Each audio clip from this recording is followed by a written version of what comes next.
it's like our thing. Yeah. So I just started using it as our thing. So I started putting it on my video, like when I upload video, match video and stuff like that too. YouTube. I don't know. It's like super catchy. Yeah, I like it. Yep. So anyway, this is the Brown Duke Gun Show yet again. We are here live. And today we've already talked about the Arkansas section match. Now we're going to dig into really what's going on at Century. We haven't really checked in with the range in a while and just talked about the the ins and outs of what's going on over there. So I wanted to dig into that a little bit. This is the official podcast for Century Defense Indoor Range in Youngsville, Louisiana. If you need a place to shoot, come shoot with us. We have a lot of fun things to shoot, a lot of activities.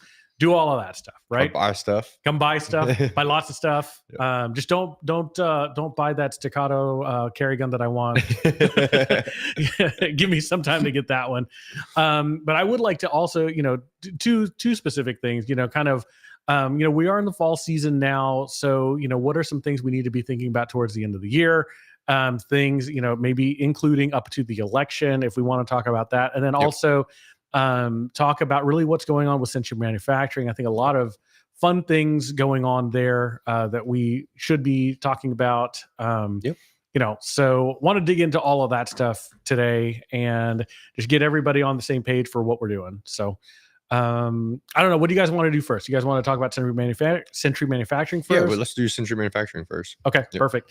So I had to put the camera on Austin. Yep. Austin. Hot dang, here we go. There we go. Everyone's favorite delayed guy. Yeah. So what's the main thing right now, right, is I know the last time we talked was that you guys were putting together, or you just got the deadlocks in, started putting those putting all the parts together, right? So where are we? How close are we? Yeah. So I think the last we checked in, we had got like our first small batch. So we had like an expedited small batch for us to send to some influencer personalities as well as some agency entities that were requesting some samples. Mm-hmm. So unfortunately, no like public sales that from our last batch, but we are about a week and a half to 2 weeks away from distribution. So all of our deadlock products are currently on sale on our website, www.centurymanufacturing.com. Mm-hmm. You can go and buy your deadlock right now. And it'll say in the description that we're about 2 weeks lead time for shipping. So I would 100% recommend if you want one to go and buy one off our website, mainly because the first order quantity is very limited. We're kind of gauging how sales are going to go. So we committed to a certain volume months back as far as our first order goes. Yeah. So it's a lot smaller than we probably would like it to be in the events that have transpired in the past month and our 2 months ish.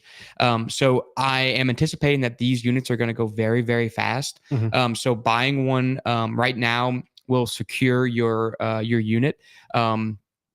We will have them for sale at the shop, but again, it's like if you want to get your hands on one, make sure to go buy one right now. Make sure to go buy however many of them you want. Then that will secure your units whenever we get them in. And that's about a week and a half to 2 weeks. They're manufactured. They're going off to get anodized. They're anodized at the largest anodizing company in the U.S. that all the big names use. So it takes a little bit of time, but it's the best of the best. So that's kind of what we have to make sure we get the best of the best for our customers. So they are alive. Make sure you go and buy your units right now. Anything on like buying or anything I missed that you want to add, Brandon? No, I don't think so. You could either go Patrol or CQB or 2 different colors of each model. So you can choose however many you want to. You can order as many you want to. Like Austin said, they're at anodizing now. So we should have them in hand within a week or so and be putting them together and shipping them out. Yeah. So. Well, there is an influencer that might need one. That's right. That hasn't got one yet. No, I'm kidding. But I guess the one question I did have is that, you guys went to a show in Kansas City. Was that all about Deadlock? Was that what you guys were doing up there? Yeah, we went to a show for Century Manufacturing and it was to release Deadlock. It was an NTO NTOA show. So there's a lot of tactical things, a lot of police departments and stuff over there. Is a national show, and we had a lot of really good traction over there. We got to show them to the guys that like use them for what we intended them to be used for. So a lot of police officers and military guys that have like gear and kit and chest rigs that the charging handle gets snagged on, and also like inside of units for police cars and stuff, them like pulling them out of police cars. Yeah. So like once we showed it to them, I think they like all got it. Like wouldn't you agree? Yeah. So that was like so we just got back from that show, and that was probably, so it was our first show ever. It was 100% just a I mean, it wasn't it wasn't like winging it, but I mean, yeah, it definitely was like I found this show in like July and like just saw it and I booked it, and I was like, Brandon, we're going to Kansas City in September. So we booked it, and we booked it, and everything that we did, we had no idea how it was going to work out. Like we didn't even mock it up or anything. But I mean, I would rank it as like an extreme success. Yep. Like we left that show, with our jaws on the floor. People, the guys that were there were extremely receptive to it. And they immediately understood what it did. And once they understood what it did, it was like we've been saying since the beginning, like they were like, you did it. Like you fixed it. Yeah. This is an issue, and we even like had the funniest like story from it is we had one guy that like walked past the table, like just was walking past, and he was like, "Oh, charging handles." He's like, "Dude, that's gonna catch on everything." And then he like turned back around, like looked at it, and he was like, "Oh, that's what you did." He's like, "You fixed that. You fixed the fact that it's gonna catch on everything." So they definitely understood it. And then on top of that, there was a lot of big names at this show, like companies that we buy their products that are like global. And I'm willing to put it on the table that I think we had top 3 coolest things there. Wow. Like we had guys that would come and see it. And then they were like, they'd come and see it. And then about 5 minutes later, they'd come back and we'd like recognize them. And they had a group of guys with them. And they're like, dude, check this out. Yeah, like, we had some of the most traffic, right? Like people that were coming into the booth, whereas other places they were just like have products there, but like everybody already knew what they were. Right. Whereas besides Robot Dog, like the Robot Dog so definitely cool. had traffic. That was cool. Yeah. But other than that, like we had a lot of traffic that was coming to our booth that we didn't expect, right? Like top 3 booths for sure. Yeah. And we eventually at the end of the show, we got the chance to kind of go walk around. It was a 2-day show, and Brandon and I would walk around, and we were like, man, like I could kind of get it now. Like so it was it's the National Tactical Officers Association. So it's a lot of police and sheriff's department, but more focused towards like their SWAT teams and stuff. So guys that, they're real deal guys. And so there's a lot of like body armor, a lot of like police vehicles, a lot of like new technology, night vision, stuff like that. Yeah. And not that any of that stuff isn't cool, but like it's kind of redundant. So like it would be like, yeah, this company makes body armor, that company makes body armor. And like from the outside looking in, you're like, okay, I can see that they're kind of like the same thing. And then besides that, it was like cool things like, yeah, you have this cool bulletproof SWAT truck. But like, there's not really like, I'm not going to buy this bulletproof SWAT truck, like that would be somebody from my department. But this little bitty company, like I can go buy their product. And that's what we saw is like a lot of guys they'd go and get their chief or their sergeant. And then they'd come and be like, Sarge, look at this thing. And the sergeant would like, dude, this is awesome. And the guys would tell us like, look, if my department's not buying it, I'm buying it. So, and then a lot of them were like they'd go on the website or whatever, and they'd be like, okay, I'm going to buy one. Like, can I just take, I was like, well, we don't have any to sell. We have like 6. Yeah. They wanted to buy like right then and there. And like, I don't think you could sell stuff at the show. Some of the shows you can, but that one specifically, even if we wanted to, we didn't have them to sell. So, it was like so eye-opening for us. And then on top of that, these big name companies, that I'm talking about, they were coming to our booth. And like, so like they'd walk over and like very like, straight face, like, hey, I'm from X, Y, and Z company. And we were like, hi, nice to meet you. And they're like, this is really cool. And we were like, yeah, we think so too. So we had some traction with like some big name OEM manufacturers that like was awesome for our business that we're currently working with. So 100% the show was a success. Awesome trip in general, like great like team building experience for the most part. Yeah, I left with 2 new windows on my truck. Oh no! But besides that, First night. yeah, first Are night. you serious? Yeah, First night they broke into Austin's truck. Oh, Yeah. Yeah, geez. they're like, I see a Raptor. Yeah. I want what's in that. Yeah, Oh, and what man. was in that? Nothing. Nothing. So, but it's like even that couldn't bring us down from like the high of like how successful the show was. But so we got a lot of good traction from it. Since then, we've been working with these departments and stuff, getting samples, getting them signed up for samples. And that's kind of what I'm talking about as far as like this first order being very small. And if you want one, making sure to buy one, because we have a lot of units that we have to, ship off to departments and agencies, as well as some of these big name OEM manufacturers that are like, hey, we want to either investigate using you in our products or want to help you get traction in other markets, or using us as like a retail, using us as like we want you in a retail store. Mhm. So I mean, extreme success. We ended up giving or selling some units to some of these big name manufacturers that were John. So yes, John. Yeah. That was our selling point. And then on the second one, yes, he does get broken into quite often. Yeah. That was the third time that my truck has got broken into. So I told him after that time, I was like, dude, I'm going to buy a Honda Civic and I'm driving this to shows because I'm so tired of my truck getting broken into. Well, I do have an order ready for a Cybertruck. Yeah. And they do have very difficult to break windows. That's what I hear. So, and then so at the show too, they had a company that makes bulletproof windows for vehicles. And me and Brandon were walking around. I was like, dude, I'm about to go talk to them and get some of these bulletproof windows. If we get a Cybertruck, we're definitely shooting it. Yeah. Like, that was number one. We're gonna shoot it with 9mm and we're gonna drive it all around Lafayette. 9mm, we have a 100%. Barrett. Yeah, but it's gonna go through the Barrett. I want it to be like just dense to where like people was like, oh look, they actually shot it and it worked. Right. Oh man, dude, So- how much publicity could we get for? A bunch. We get the Cybertruck, we put We're a gonna big wrap it. Sentry on it, we put Yep. Sentry Manufacturing, Yep, that's right. And then, like, Brown Brown Duke ammo, Brown Duke Brand New Gun Show. Yeah. label the dents like Yeah. 380, 9mm, 45. That'd be Label so the cool. dents. 38 Super Con. There's two, it's a double. Yeah, this is a double. We couldn't shoot one, we had to shoot two of them. Yeah, that's right. That's right. Had to put them like Yeah. right one on top of the other, That's right. kind of Ding. thing. Yeah, exactly. And then we could have an arrow pointing this way at Mike. Yeah. Totally missed it. But yeah, so the show was an extreme success. The company is growing exponentially.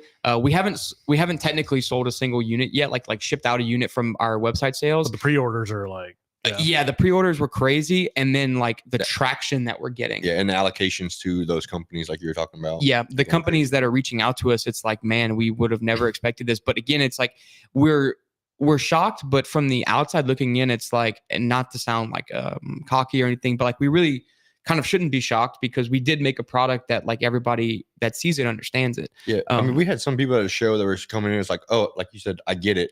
And then the next thing was, it happened to me last week, right? Like just last week, my gun came out of battery, or like I heard my charging handle go off. So it's like, those are the guys that we wanted to show it to because like they're actually using the rifles still Right. today, right? Yeah. They're active. Yeah. So again, just to reiterate our point, make sure you go on the website, www.centurymanufacturing.com. Go buy it right now. And again, that's going to secure your spot because we really want our followers, our watchers of the podcast, and our local folks that have been following our journey since, it's been a year and a half. Yeah. We started this company over a year and a half ago. And like it's almost time, Yeah. So we want to make sure that you guys get your hands on it. And again, there will be more units, but we just don't want you to have to wait.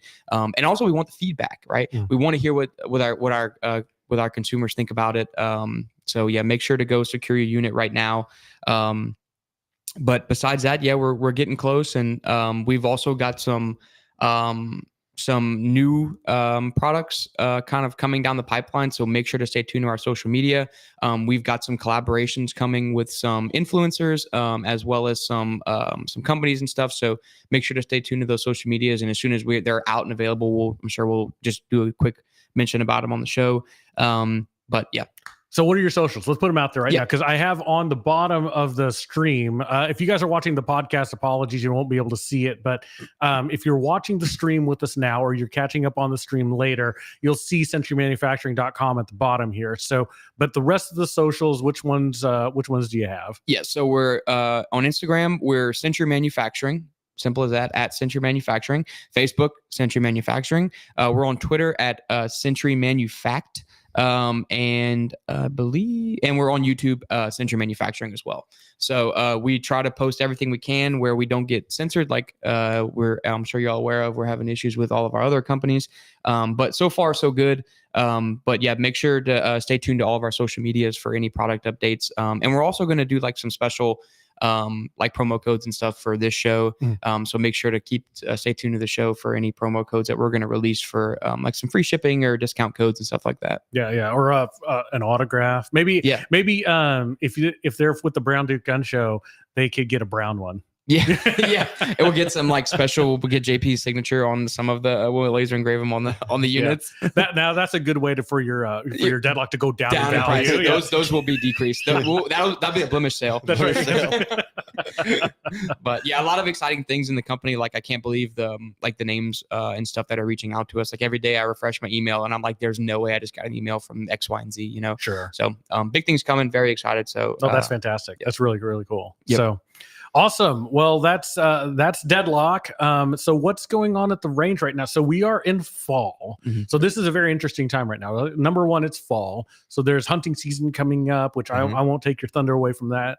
But we are also in election season. Yep. So as one of the owners of Skill Builder Ammo, I will tell you, if it is Skill Builder Ammo or not Skill Builder Ammo, now is the time to purchase ammo because it's available. Yep. Get it now. And are we telling you to stockpile? Maybe a little bit, right? I would definitely say that. Like, that's the biggest thing. Any election cycle, you definitely want to get ammo. Like guns, they're going to be available, silencers and stuff like that. They usually are available, but ammo is the first thing to go, and everybody freaks out and they're like, "Oh, I need to go get ammo now." And then if they hear from a buddy that's like they're not really in the gun industry, but they hear that ammo's kind of being sold out, they go and buy more that they never would buy it before, right? And then it just drives the price up even more. But it's available right now. It's at probably the cheapest time that you're going to see it ever, right? Because as time goes on, where it's 10 years ago, then it's going to go up, right? Like metals go up. It is a precious metal, so like it's going to eventually just go up over time, right? So it's going to be the cheapest it is now. We haven't seen any spike or anything, even though we're a month or 2 months away from the election. Usually it's already starting to spike and it hasn't yet. Right. So I'd definitely say go buy some ammo, buy a little bit extra than what you normally do. That way you have a little bit of stockpile just in case. Yep. And like it doesn't matter which direction the election is going to go. The ammo will spike. So it doesn't matter because people are gonna I don't want to call it panic buy. They're doing what we're telling them to do. You know, they're stockpiling, but there will be the panic buyers. So make sure to go stock up. Yeah, the thing that people didn't know, like whenever Trump was in office, the metals actually went up, and people didn't understand why. It's because he put a tax on incoming metals into the country. Yeah, right. So commodity like prices, commodity prices and it's great for our country because what happens is it makes us use our metals before importing someone else's metals and paying them for it, right? Because then it's the same price. So it's like all the money stays in the US and we keep supporting ourselves rather than China or whoever else it might be. So China. So what ends up happening is like all the shell casings and everything else, like all that lead and all that, it gets melted down and then shipped to China typically. Right. Well, whenever he started putting all those taxes on it, they're like, well, we're not going to ship it off. We're going to like keep it in here. Right. And we'll do all the smelting and all that other stuff here. So all the prices went up because of that. Yeah. Right. And it was better for our country, but it's not, oh, if he wins, then ammo prices are going to stay the same. Like, no, it's going to go up. And if the other one wins, then it's going to go up for sure because, you know, they're trying to take it away. Because there's a war on ammo. Yep. Yeah. Exactly. So looks like we have a comment here from John. Thank you for all the comments, John, for both shows. But yes, need to come tune up at the range. You sure do. And in fact, you should probably come on Thursday night and shoot League Night with us. Just putting that out there. That'll be a good one. Yeah. Drone control. That's funny. So I guess so that's ammo. I think, you said that, Austin, you said there aren't going to be many panic buyers from our crew, from our range, but we are the minority in the shooting community, that a lot of us are active. We practice, we do all that stuff. So we know we're plugged in. We know that ammo is going to go crazy. For those of you watching, other people will panic buy. Yep. And I think the vast majority of people who are gun owners, and maybe if they're not, right, they will panic buy, Yep. right? Because they're going to start to see, prices go back up to the 60, 70 cents a round. Yep. And, some people will view that even just as an arbitrage opportunity. They're going to see, oh, well, I can buy it at 40 and sell it at 60 and They were just do doing that kind of stuff. Yeah, remember that at COVID? Oh, like, yeah. They would go to Academy and like buy boxes and sell it on Facebook. And like primers. Insane. Yeah. Primers. Yeah. Well, they would on Gunbroker too. Gunbroker was the worst. Oh, yeah. You'd see people sell it for like $1.50 a round or something It was like that. 300, 1,000, I think it was. Yeah. On Gunbroker for primers. Yeah, just it for was primers. terrible. I remember. I was like, I can't believe people are paying that. Yeah. 300 People. Austin. I got a deal. I was like, dude, I found primers. I'm like, yeah. No. They found you too. Like, dude, I got 10,000 primers and I have a new mortgage on my house. But yeah, so the ammo is the first thing, and we're also starting to see, like, as we creep closer to this election season, we're starting to see a lot of first time gun buyers. It's starting just in the past 3 weeks, we've had like probably 10 private lessons of first time shooters as well. Perfect. And most of it has been either husbands or dads bringing their children or wives, or the combination of two, being like, we don't know what's about to happen. We want to get them a gun. We want to get them fitted for a gun. And I want you to teach them how to shoot. Yeah, absolutely. So it's a great thing to see. But we don't want it to get to like the panic mode where like, we're having hundreds of people a week. So now's the time. Go buy your guns, buy the ammo for the guns, and get your people tuned up. Yeah, actually, and I want to put this out there because a lot of guys in particular, not usually women, guys, are, for one reason or another, they just assume that that men are supposed to know how to shoot, right? Mm-hmm. And in general, yes, I believe that that's true, but at some point, it's the first time you're holding a gun, right? So what I'm getting at is that if you haven't trained in a long time, or you don't feel really comfortable with your firearm, get training. Yeah. It's okay. Like, the only way you get better is by practicing. The only way you get comfortable practicing may be through instruction. And so it's not a revoking of your man card to go get lessons from people who know what they're doing, right? Do that. Be safe. Learn how to be safe with this firearm. Last thing we want to do is get out there and you're going around. You got the finger on the trigger. You don't know why that's a bad thing, right? So let's get training. Yeah, right? everybody thinks they know how to shoot until like they meet someone that really knows how to shoot. Yeah, right? And then they're like, oh, like there's a whole nother thing about this. And some of them take it good, where they're like, hey, I'm gonna get training and like I want to do that. Right. And some of them's like, oh well, they just like shove it off like it's not real, or I don't need to do that. Like, Right. That's not for me. Right? But it's just like martial arts. Like you take martial arts before. Mm-hmm. Yeah. Everybody thinks they could fight really good until they meet like someone that really knows how to fight. Yeah, absolutely. Like, man, this sucks. Yeah. So same thing. Yeah. No, and training. I think it's just, it's just one of those things. It's you don't need a whole lot. No, honestly. just a little bit. Yeah. I mean, you probably, come in for a lesson or two, and then you're probably good for a year. Yep. Because there's that, you have to practice that stuff and you get really comfortable with it. I'm speaking for you guys at Sentry, all the people who are doing instruction, you guys give them tips, you give them a plan, they take, lessons, take notes, all of that stuff, give them all of that. So you have something to work on. You have a framework, what good looks like, that kind of stuff. And then, so you maybe need one lesson or two, kind of even, in the beginning, or if you haven't shot in a while, just get a tune up. It's okay. Like all of that is also okay, because, people say that, there's really not much that changes with shooting, but really kind of from an instruction standpoint, there is, right? Yeah. And, we've been around it enough to know that, even though the fundamentals haven't changed, putting your finger on the trigger and pulling it straight back and all of that stuff, that hasn't changed. The way people present the information changes, right? And it may something that didn't resonate with you 3 years ago may now resonate with you, or it resonates in a different, or you've clearly come up with different ways to teach it. So, And all also, of like, that. some people are not ready for that information. Like, sometimes Yeah. you'll tell them that, like, years back, and you've told them it, but it didn't click for them because they wasn't at that point now, right? Yeah. Like, they've learned the stuff that they've over the last couple of years, and now whenever you say it, they're like, "Oh, now I completely get it," right? And they continue to do that. So it definitely, like, basic fundamentals, going back to it. Like, if you haven't had it in a while, going back and receive training for that, Yeah. it's gonna improve your shooting for sure. Yeah, Yep. yeah. And that's usually all that's needed. Yeah. And I agree, John. Thank you again for the comment here.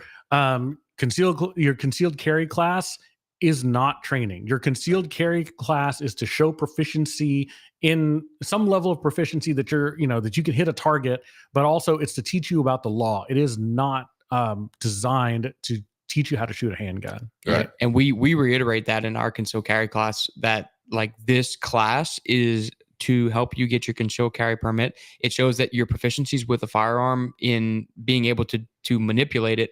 But we reiterate the fact that this class will not teach you how to defend yourself. Right? You need to further your education as far as training, whether that be like with an actual like pistol course, or come get a private lesson, like the one that I did recently where it was like a big family. Like, again, I want to reiterate that point to them, that like, I'm going to teach you how to manipulate and be somewhat proficient with a weapon today, but this is not teaching you how to 100% defend yourself.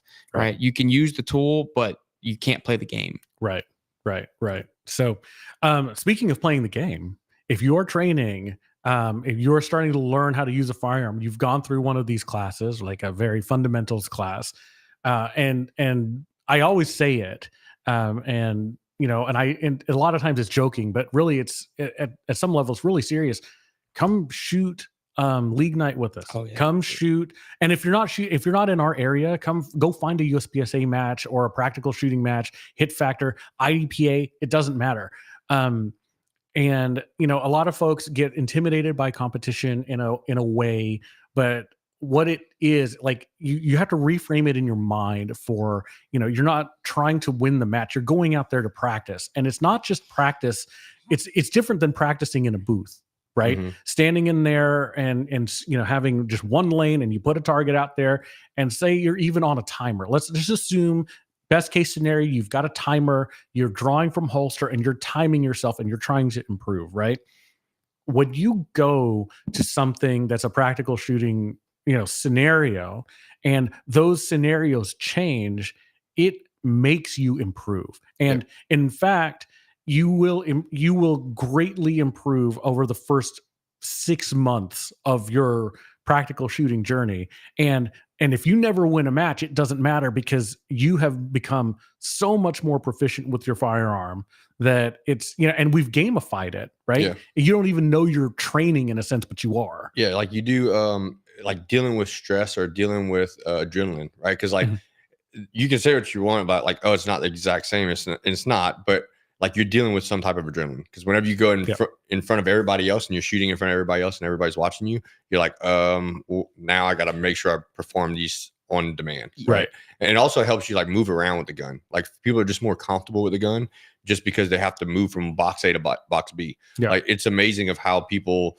go to a shooting range, and the second that something happens, they want to turn around with the gun, right? Because they're just not aware of the muzzle. So at the minimum, it's going to teach you how to not do that. Right. Yeah, that's what I was about to say. Is like great minds think alike. That USPSA is like one of the closest things that you can do to get to like that. When like the timer goes off, like not everything, but for like a newer USPSA shooter, like most of your training is just like whoop, there it goes, and you're solely relying on muscle memory. Like, we have a good friend that does a lot of tactical training, and then just started recently shooting USPSA. Somewhat frequently, and he was talking about his first ever time doing it, and he was like, man, we do so much training in all the courses that he goes to, as far as like CQB and tactical stuff. And he was like, dude, when that timer went off, it was like I didn't even know which like I didn't know if I was left-handed or right-handed. Yeah. It's because like they get to pick during the training, right? They're like, hey, we're gonna do this exercise, and it's at their speed. Whereas like on the competition side, you like once the timer goes off, that's it. Like you Yeah. have to do it at that point. It's on demand at that time. Right. And a lot of times that they can't remember all their training about it. And it also shows you the flaws, right? Mhm. At the least is going to do that. It's going to say like, hey, this is what I'm not good at. So let me just go back to my training and practice that over and over again until it becomes second nature. Yeah, absolutely. Well, and and I think that it's I can tell you for me, two things that competition really got me over the hump for from concealed carry standpoint. Number one, it was being comfortable carrying a gun chambered. Right. So I had been concealed carrying since I turned 21. Right. And I didn't start shooting till I was 32. Okay. And all that time, it was maybe 70% of the time carrying completely unchambered. Right. Because for me, it gave me the willies to carry, to carry a firearm, with a bullet in it. Right. And that's not what you're supposed to do. You're supposed to carry chambered. But to me, it was like I went through that 11 years just like I'm not comfortable with this. And as soon as I started manipulating the firearm more in competition setting, holstering, unholstering, reholstering, drawing, all of that stuff, and really proving to myself that I can draw this gun and not touch the trigger, right? Then it's like, okay, yeah, now carrying with a bullet in the chamber is fine, no problem. Mm-hmm. The other thing, and this is more of a joke, but the other thing, and it's really not a joke, that it really trained me to do is that I started carrying a lot more mags, you know, because when like when you start competing and you start to see how many times you miss, I was just about to pull that. Like, so Blake was at the range. When was it? Monday or Tuesday? Tuesday. Yeah, it's a Tuesday. So he was talking about he had a 365 XL. I got him the Spectre comp, right? Yeah. And then he went to the macro because the Spectre comp, his hands are so big that like the mag would pinch his hand whenever he reloaded. Yeah. So he went to the macro, and then the macro like prints whenever he's wearing it. Yeah. So he got like the 43X, the Glock 43X, and he ends up liking that gun. Yeah. Because he's like, man, it doesn't print as bad, but it doesn't pinch my hand, Right. And then he was like thinking about a dot and a iron sights, like because he's trying to buy his wife a gun. Yeah. And he's like, I really like the iron sights on this fuse because it's fiber, right? Like he's an iron sight shooter. And Austin was like, well, Blake, what would you rather? Like, wouldn't you rather like a dot over extra magazines, like for that? And he's like, oh no, absolutely not. I'd much rather extra magazines. I'd much rather be able to reload. I'd much rather be able to reload the gun. I was like, and so Brandon like trying like how many times are you reloading in a firefight? He's like, many times I need to. Having a bunch. I didn't even reload that gun. Like, right? He'd rather have like 30 magazines that he can just like show the guy he's shooting how fast he can reload. It's like dump 30 rounds on a guy, And, but you got to figure like iron sights for Blake is like second nature, right? Sure. Like dots are because that's all. He's a world champion in iron sights, right? Yeah, so yeah. Probably much better at iron sights than that. But yeah, he was like so worried about reloading the gun in a gunfight. And I'm like, dude, you're not gonna reload it that many times, right? I mean, ideally not. Like it's so fast funny. as he shoots, you might. You might. Yeah. That's true. It was funny. That's funny. So but I mean, I say it as a joke, but it was for real. It's like when you get in those pressure situations, and really, the competition is only as much pressure as you bring into it from a certain level, right? But at the same time, especially when you're starting out, when you hear that beep, it's like the Men in Black. Yep. Like beep. Yep. What just happened? And that is a good, in my opinion, it's a good simulation for like when you don't know you're going to have to draw your gun and do something, right? And and I knew at least at that time that when I drew my gun and I was under stress and trying to hit a target under a certain amount of time, I was missing a lot. So I was like, okay, I need 2 more mags. And like, I don't, some people say like, oh, why would I practice that? Because at a time like that, all of it goes away. And it's like, no. You practice it so much and you focus on it so much in practice that it becomes second nature that you don't even have to think about it. Yeah. Right. Like that's why we go to the range and practice fundamentals over and over again, because whenever the timer goes off, I'm not thinking about my front sight, but my eyes are on it because I've done it over and over again. Yeah. A million right? times. Like, that's why you do it. That's why you train. Yeah. I remember like my first real experience of like training was when I took Max's class, like right before we started together working. I mean, that was like the first time ever. Like Brandon had to bring me like I was concealed carrying, right? But like I've never really practiced and everything. But like Brandon had to bring me like a USPSA belt and everything. And then like the first like actual like 3 targets in a box, and then move to another box and shoot like 2 targets. Like the timer went off, and it was like pop, pop, pop, pop, pop, pop, pop, and then went to the next box and like pop, pop, pop, pop. And I was like, whoo, man. I was like, so Max like walked up behind me, and there's actually, I have a picture of it on my phone, and it's like one of the funniest pictures. So like, I'm just standing there, and Max is like behind me in my ear, and he's like, how did that feel? And I was like, man, it felt really good. Like it was really fast. And he was like, awesome. You didn't hit anything. Yeah. There's supposed to be 2 rounds on each target, and you might have shot like 1 round on 2 targets. Yeah. Dude, he was like, he was like, so he's like, what did you see? What did you see your dot doing? And I was like, dot? I was like, I never saw it. He was like, that you didn't hit anything. It sounded really good though. Yeah. Oh, it was like 3 targets never stopped. And then dude, he was like, yeah, he's like, that was really fast. You didn't hit anything. Yeah. I was like, it's like, you have to slow down. Like it was good for the Instagram. Yeah. It was like, I think I did end up posting it, and I was like, oh, great class. Like targets are already all like shot up. You couldn't see. Man. All blurred. Yeah. That's amazing. Yeah. He was like, I remember him telling me, he was like, your split times are like half of Brandon and I's. He was like, you can't hit anything like that. I was like, and then we went shoot the match that night. And then like, I remember like as the class went on, like I got like slower and slower, and like it was much better.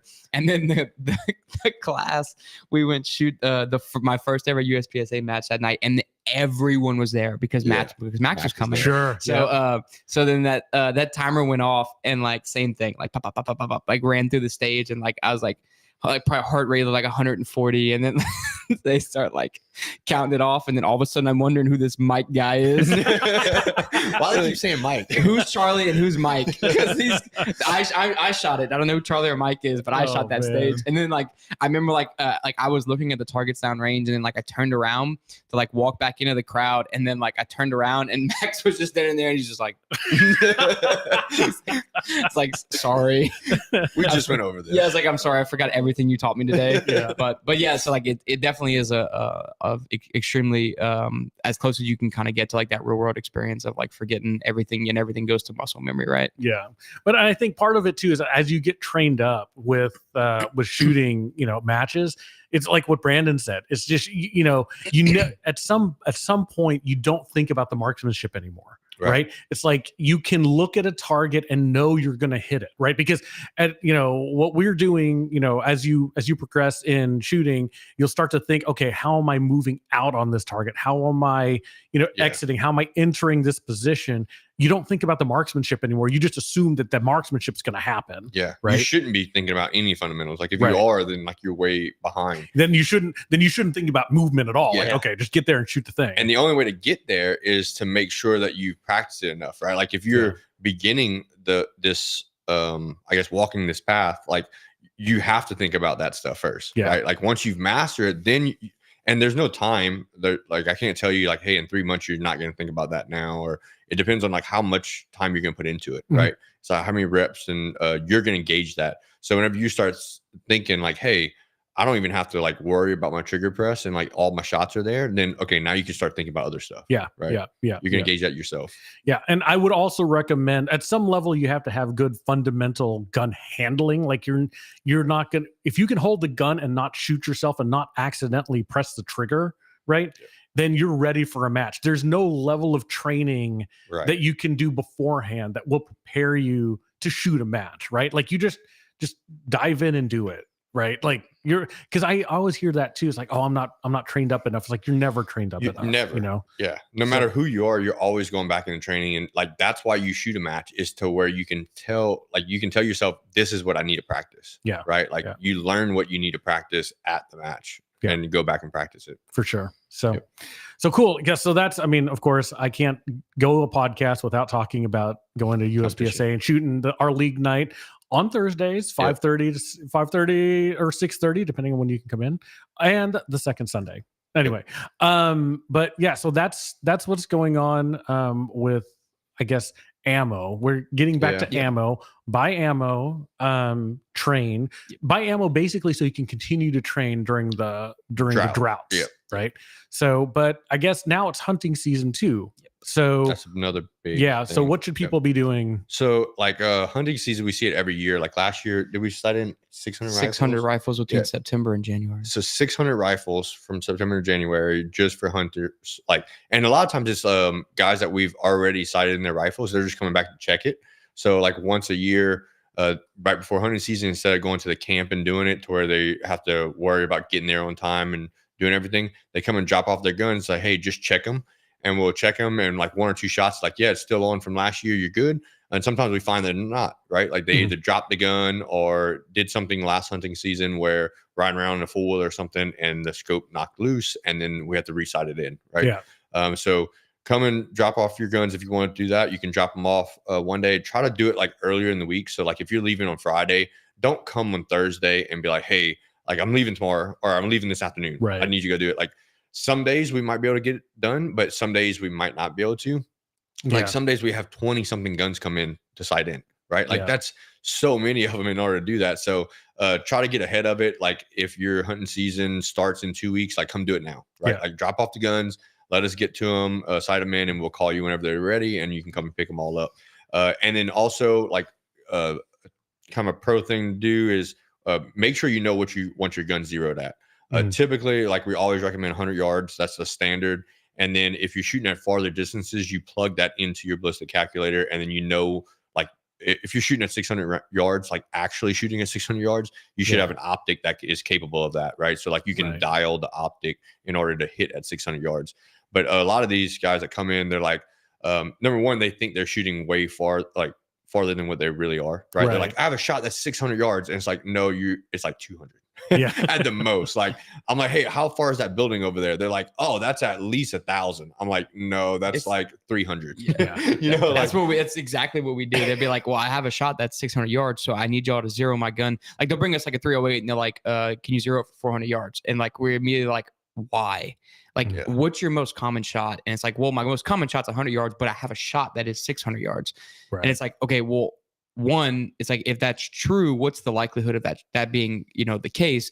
And two, it's like, we say like, how far is that building? And they're like, 1,000 yards, like it's 360 yards. It's like, you don't have a 600 yard shot. Like have a rangefinder and know what it is. And then like, if you do zero it at 400, the reason why we don't recommend it is because at 100 yards, it's like, 6 inches, 7 inches high, right? Or like low, whatever it is.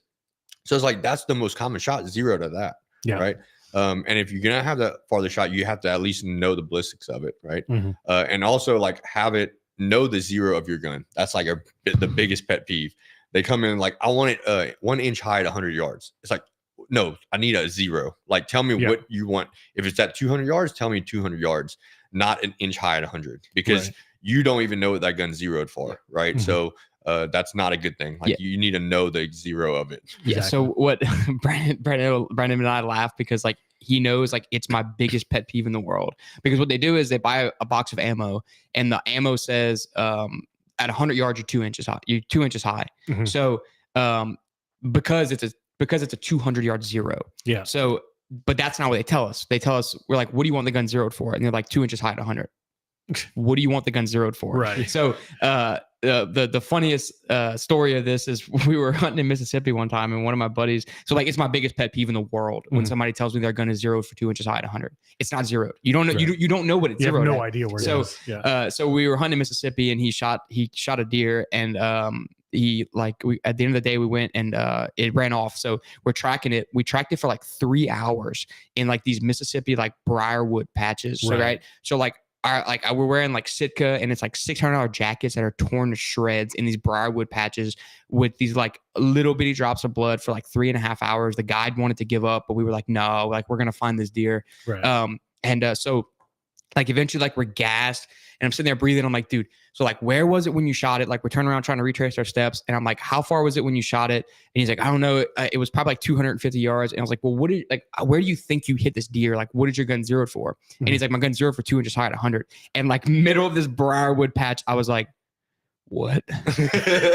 Like I'm sweating, my clothes is ripped up. I was like, there's no way you just told me that. But yeah, know what your gun is zeroed for. That way you know what to plug in, like we said. And we provide every single one of our customers that we sight in their guns with the ballistics for your your rifle, Yeah. your the way your scope mount is set up and your ammunition specifically, we give you the ballistics. Yeah. So like if you end up having a 300-yard shot, we give you the ballistics. So like it's a, if it's a 3 MOA increase, you just dial up your scope and there you are, right? So that's what we provide that to our customers. Like most places will just sight in the gun and then be like, all right, have fun figuring out whatever your next shot is, right? Right. But we provide that to all of our customers, and that's specifically based off of their scope that they're using, the height of the scope, how it's mounted, and their ammunition. Yeah, because there's so many things that go into that, right? Like the ammunition, the velocity of that ammunition, and on the box, it might say a velocity, but like we know that that's not really the velocity, right? Like that's out of a test barrel, that's like optimal performance, right? So if you have a 20-inch 5.56 barrel at a test barrel, yeah, you're going to get 3,200 feet per second. But at a 16-inch gun, you're not getting 3,200 feet per second, right? So it gives you an estimate. So don't just go off of the box of what it's going to be like, hey, it's going to be 0 to 200, and then I want 2 inches high at 100. Like, go off of what your data is, right? So it's going to also deal with your height over bore. So like we measure your height over bore, make sure it's that, and plug that into our ballistic calculator, and then give you the data from that. Yeah, makes sense. And then the other thing that we do too is like when we go to zero the gun, if we see off the rip that like there's something wrong with the way the scope is mounted, we'll call you and be like, look, I need to remount the scope. It's going to be X amount of dollars, but it's going to be done correctly. We could just zero the gun and be like, all right, your scope's crooked as all get out, have fun with this thing. But we would rather, do it the correct way. So we offer that service as well. And then I forgot where I was going with this. But yeah, so make sure your scope is mounted correctly. I even like to like unmount and remount mine for like hunting seasons and stuff like that, because one, to make sure like nothing's rusting on the inside of like the mounts or anything, and then torque specs, like making sure everything's right to the right torque specs. So we can do all that for you if you want to do it yourself. Make sure all that's done before you bring it to somebody that gets sighted in, because all it's going to do is delay the process of how long it takes us. Because unfortunately we are perfectionists, and like we won't zero guns that are giving us problems. And then like some scopes are at the end of their life too. So like we'll go to zero a scope and it won't take inputs or something like that. So it's an unfortunate situation, but like, again, we could just like be like, yeah, I hit this one spot once, and but we'll group them and make sure they group. So yeah, it's not fair to like the animal either, right? Like, yeah, it's inhumane. It is, yeah. So they come in and they have this gun that we usually see about 5 to 10 a year out of the 600. They're like, we cannot zero this, right? Like you either have to buy a new optic or you have to buy a new gun. Like something is wrong with it, and we can't continue to go about it. And it's because it's not taking zero, or the optics moving around too much, or their rings are not like proper for the scope. Like we've seen that before where they won't fit. But usually it's like old optics, it's just losing zero and there's no clicks to it anymore. It's like bottomed out, or the crosshairs are all messed up. Like the wires got messed up on it. It's not like edge reticles or anything. So just spend the extra money and do it. And a lot of times now, like you can find optics that are really inexpensive. I mean, like we have a SIG that's a SIG optic that's in our store. We just sold it the other day. It was a 3x15, which is more magnification in most hunting rifles, right? Like usually it's like 3x9, but it comes with the rings, everything ready to go for like $600. Oh wow, okay, yeah. That's so very it's very reasonable. Yeah, for like a great optic, right? It has battery powered illumination, so like if you're going out to dusk to dawn, you can illuminate the reticle and all that stuff. Like it has all the bells and whistles in it for $600. That's like, nice. Just get that and throw away the old Leopold or Nikon that you have that's like 20 something years old. Sight mark. Yeah, sight mark. Sight mark. That's another thing we see. Gun scope. Yep, we see a lot of that. Like they'll buy optics off of wish.com or like Amazon, and they buy like airsoft optics. Right. And they'll come in and like they hand tighten the screws because they don't want us to mount it, because like it costs to do that. So we get out there and start shooting, and the whole optic is moving, right? Because they just like hand tightened it. And then so we call them, like, hey, we have to tighten this thing up, but also it doesn't last on the gun, right? They'll put it like on a 45-70 and it just like destroys the optic because it's not rated for an actual firearm. It's rated for airsoft rifle, right? So like you're going to get it halfway sighted, and then you're going to go out to a deer and it's not going to be sighted anymore. And then you shoot it somewhere and just like suffers or like runs away and you can't find you miss it. Yeah, you miss it. Like, so you spending all that money for a deer lease or to go on a guided hunt or for corn or whatever you might do. and you're going to cheap out on an optic. Like just get the right stuff and be done with it. You know? So one of the best stories that I have about that is same exact Mississippi trip that I was talking about. So my good buddy Andre, he and I, he uses very similar stuff like to what I use. So we showed up. It was just him and I. We was a guided trip that we went on for his. I think it was like a graduation gift or something. I don't remember what it was. So anyway, we went on this guided trip to Mississippi. So we got there. We picked like a 3-day thing, and there was a 4-day option. So there was a group that was already there of like 20 guys from Louisiana. So we get there, and the first we get there at like midday, and then so we were able to make the first day afternoon hunt.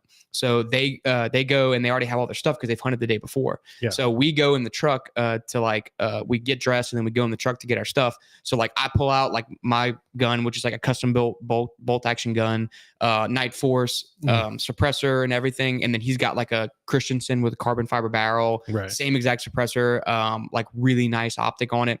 So these guys start like they're like, dude, what are y'all doing? Like it's a deer. And we're like, yeah, but like we use like, you know, we use good equipment and stuff. Like they have like no suppressors, like Remington 700s, like nothing against the guns, but they're giving us a hard time. Right. So they're giving us a really hard time, and they're like, yeah, you guys spend like, you know, $10,000 on these setups just to go shoot deer, whatever. So that first afternoon hunt, like I shot like a 11 point and I killed it. And it was a 350-yard shot. My gun was zeroed for 100, so had my ballistic, click, dialed it in. Deer didn't take a step. So like humanely killed the animal. And then we came back and they're like, dude, we didn't even see anything yesterday. We killed this deer. So moral of the story, as the trip goes on, I limit out. I tag out within the first afternoon. Within the first 2 afternoons, I tagged out two does and a buck. Andre kills his 2 does, ends up not seeing a buck for the entire trip. But same thing, like besides the one we had to track. But the reason we had to track it was he killed a doe, and then there was a bunch of them, and so the one he shot that we had to track was moving. So it was a tough shot, but he hit it. He still hit it. And because of the suppressor, the deer didn't really know he was shooting at him. So they were running because one of the deers fell. So after like 2 days, the group of 20 guys didn't kill anything, and we were tagged out. So we were sitting at in one of the breakfast briefings before we went hunting one morning, and so like the second day, and we're like, man, it's been really quiet about this gear thing for the last 2 days. And so they were shooting it, they were missing, they were doing all this stuff, and it was like, do you guys want to borrow our rifles? Like, so like it goes to say, like, make sure your equipment is like is good. Make sure like your scopes are dialed in for what they're supposed to be. Like one of the guys shot a deer and missed, comes back to camp, and I had like my fix-it sticks, and like I went and turned his like the scope rings, and like said hand tight. I was like, dude, your scope is moving, you know. Or like one of the guy's actions was like coming out of the gun. I was like, dude, you're like, you realize this is like the whole action is moving, right? So it's like, it goes to say, take care of your equipment, make sure it's good equipment, and good equipment doesn't necessarily mean it's expensive. Like we just talked about the SIG scope. Like the SIG scope is a really awesome for the price. And then like rifles, like a Remington, well, they don't really make Remington. Like a Tikkas, like Tikka T3s are like great options for like $300. Yeah, and Dalton was saying the other day, like he sighted one in 2 days ago, and he was like, dude, Tikka does it again. Like hole in a hole, you can't even tell it's 2 shots, and it's like a $400 rifle. And the triggers are great. So it's like for Savage for $900 you can get a Tikka. And let's just say $100 for a ring setup. For $1,000, you can get an incredible rifle, optic, and mounting setup. Like it's gonna last forever. A Night Force scope is $2,600. Like, and that's, you know, like you don't have, you know, so like for $1,000 you can get that setup that's gonna last forever and is gonna hold like a sub MOA 0. Yep, sure, so, easy. Yeah. Well, very cool. I guess so that's getting your gear set up. I guess the question I would have is that are there any situations where you would recommend, like between hunts, that so we just went on a hunt, done, boom, you know, and this is coming from ignorance. Clearly you recheck your zero, but would you ever recommend bringing it back in? And in what situations would you recommend bringing it back in to get re-zeroed? Yeah. So people like come in if they like drop the gun, like from a tree stand, or if it falls off of a pliers or something like that, they'll come back in and say, hey, I want to check the zero again, get you to do it. Or if it's gotten like fell in the water or something, to get like cleaned. Right. So they'll come in like with shotguns or something that they dropped inside the water, or even rifles, and they'll get us to clean them all while they do that. And it just depends on the hunt too. Like a different hunting trip that I made last year. We hunted some like public wildlife reserve land. So we hiked like 20 something miles every day. So like I had the gun slung on a pack. So like at the end of that trip, it was like, yeah, after all this walking, like it's a really good scope. It's 9.4 scope, but yeah, it got banged around. Like maybe there's a chance that like one of my turrets got turned or something like that. Like, so like when I got back from that trip, I would definitely recheck the zero. So if it depends on your hunting conditions, like if you're beating the hell out of your gun, which hopefully your optic and your gun are set up to where they can survive that, just if you have the time, recheck the zero and make sure you're stocking up on the ammo you're going to use too, and consistently using the same ammo, right? Yeah. And make sure your ammo brand is reputable. There's a lot of really good ammo brands, and like I'm not really biased towards any of them. Like there's no ammo that somebody will bring me like that's like actual name brand hunting ammo that I'm like, you know, I'm not going to shoot this because X, Y, and Z. Right. You know, if I've never heard of the company, I'll probably tell them like, look, maybe go buy like some name brand stuff. But like if it's like, you know, Remington, Hornady, any of that stuff, like it's perfectly fine, but just be consistent with it. Like we get calls. One of the most common calls we get about zeros is like, hey, I'm shooting 165 grain Hornady SST out of a 308, and I want to go to 180 grain SST out of a 308. Will my zero change? Absolutely. Yeah. Like you might not see it at 100 yards, but you're going to see it past that. So definitely get your gun re-zeroed. Right. So at least let us give you the paperwork for the new zero, you know? Yeah, for sure. So, okay. Well, I think that's cool. That's zeroing your hunting rifles. A different kind of a tangent subject here, but I think, you know, one thing as you're preparing for fall, change the batteries in your optics. Make sure you guys do that. You know, a lot of times I'll say like birthday and Christmas, you know, but if your birthday's close to Christmas, then pick a different day. I guess you could do like Independence Day and Christmas or something like that. Yeah, we usually make a post for on Century Defense's Facebook page at the beginning of the year. So like for January 1st, New Year's, and then like July 4th, we usually make a post saying like, hey, change your batteries and optics, like make sure. It's just a reminder. Yeah. And then change your batteries in your hunting equipment too, like rangefinders. And if you have like binoculars or something that have rangefinders built in, if you're using like a scope or like a thermal that has batteries or something, make sure you're changing them, make sure you're charging them, because again, it can all play into that. Like if you end up having a longer shot, you can end up making like an inhumane shot because you don't know the distance, stuff like that. Yep. Very good. What else? What other things do we want to mention? John had a question. Do y'all use race gun holsters or duty type rigs? We use both. For USPSA, we use race type holsters. That's usually what we do. But then if we're practicing like concealed carry stuff, then I'll use concealed carry rigs. Or if you're practicing with a rifle, then I'll have like level 2 style, like Safari Land holsters. Yeah. And we have law enforcement personnel that shoot a USPSA, which is so awesome to see. And they get a lot out of it. So they'll use their duty setups, which is awesome because they're training with the gear they're going to carry. Yeah.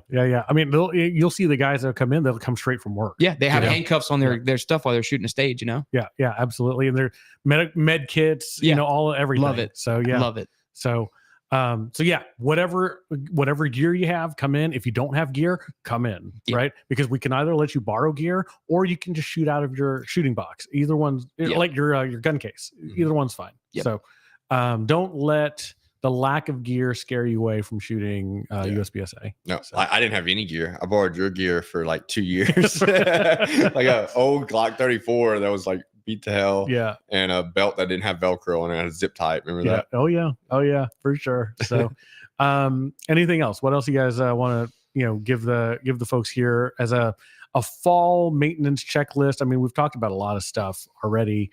You know, normal maintenance stuff applies, but I think change your batteries, get your hunting gear set up and ready to go. You know, it is hurricane season. Or it's probably worth mentioning here. It's hurricane season, so get not just your go bag ready and stuff like that, but also you may want to look into getting some food.